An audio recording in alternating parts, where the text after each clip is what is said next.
Hi, I'm Ken Sampson with Groh America. I'm going to quickly show how to mount up the digital faucets, lav faucets. Right here I have an Allure, but it's the same concept for the Varus unit as well. So I have the spout mounted. I did that real quick. It's pretty standard, pretty easy. No big tricks or problems there.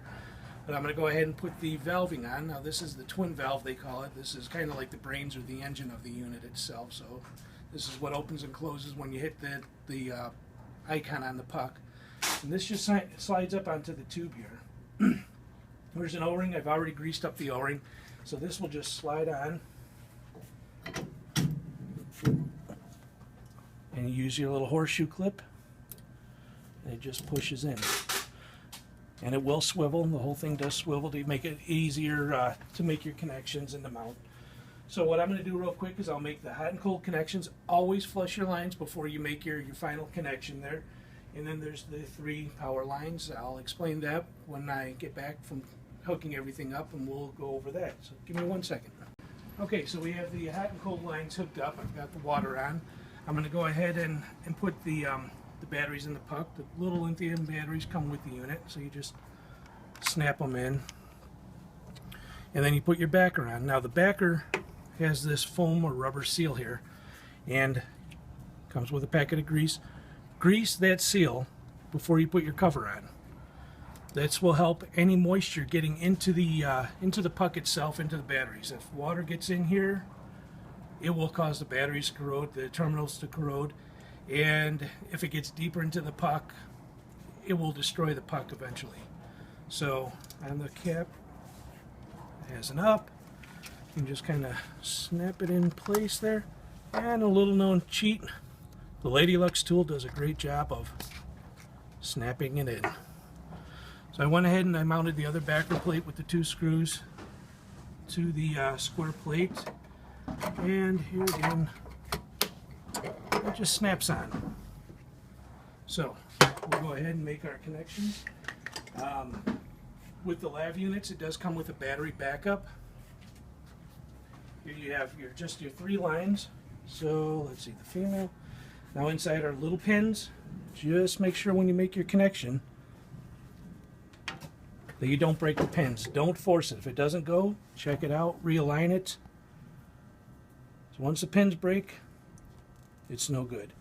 Now you do have a 3rd line. This is for a gateway.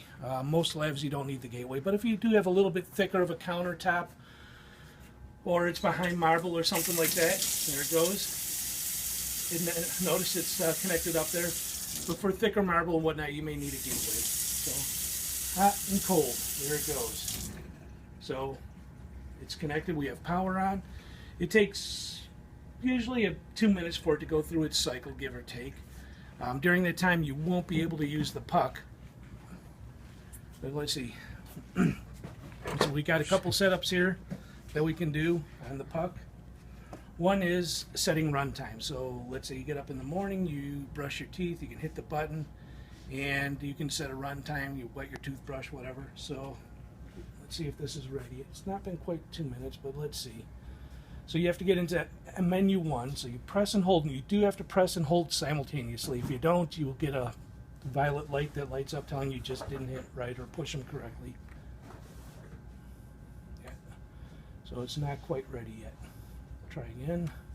Yeah, it's just not quite ready. So let me pause here. I'll be back in a minute. Okay, so 2 minutes have passed, and here we are back at the puck. So let's see, press and hold the plus and minus simultaneously. Try it again.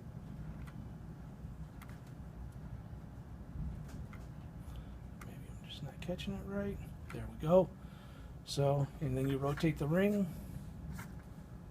2 flashes. We want menu 1, so 1 flash, and you confirm. Green light. So now you can hear the water flowing.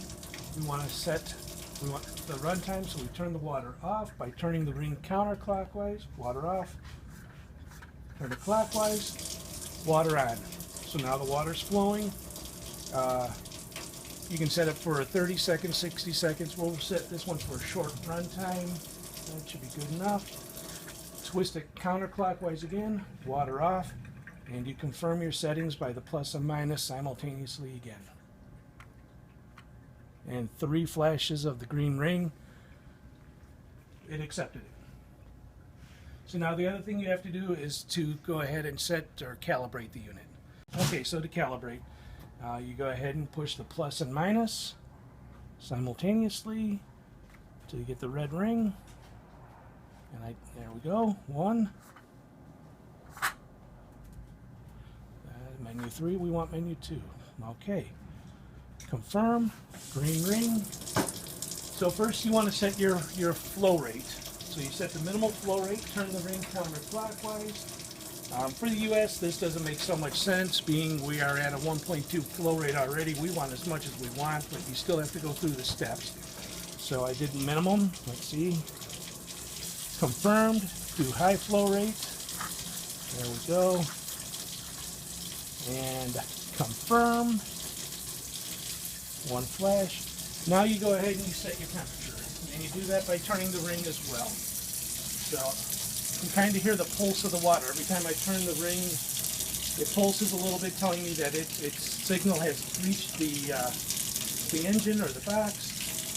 And let's see, we'll go a little bit warmer here. Now, yeah, the booklet says 73.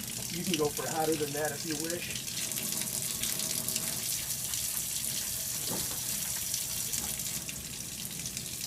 And I'm just doing this by feel. You can use a thermometer if you wish.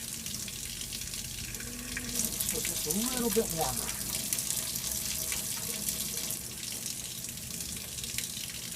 Okay, that's really around 80 degrees. So then you go ahead and hit plus and minus again.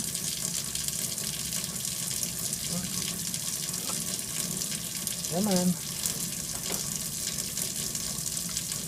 There we go. Now you have to set your shutoff temperature. Now,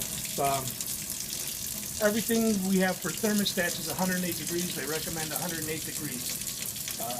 And what that means is when it hits 108 degrees, because we do have a thermometer built into the unit, it will automatically shut down. It is a safety feature. So for elderly children, they won't get scalded. So we can go ahead and I'm turning the ring with my thumb as I'm measuring the temperature. And let's see, there's about 100. Let's go a little bit more.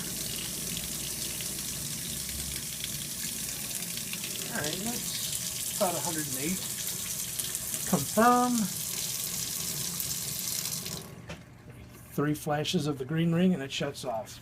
Now it is calibrated. There is an F4 menu. You can do the same thing, press and hold the plus and minus. You can go into F4, twist the ring till you get 4 flashes of the red ring and go through the steps, and that will take you to a factory reset. F4 is for factory reset. If you feel it's just not right or it didn't work properly, you can go to the menu F4 and put back to factory settings, and this way you can start all over going through the menus. Thank you, and have a good day.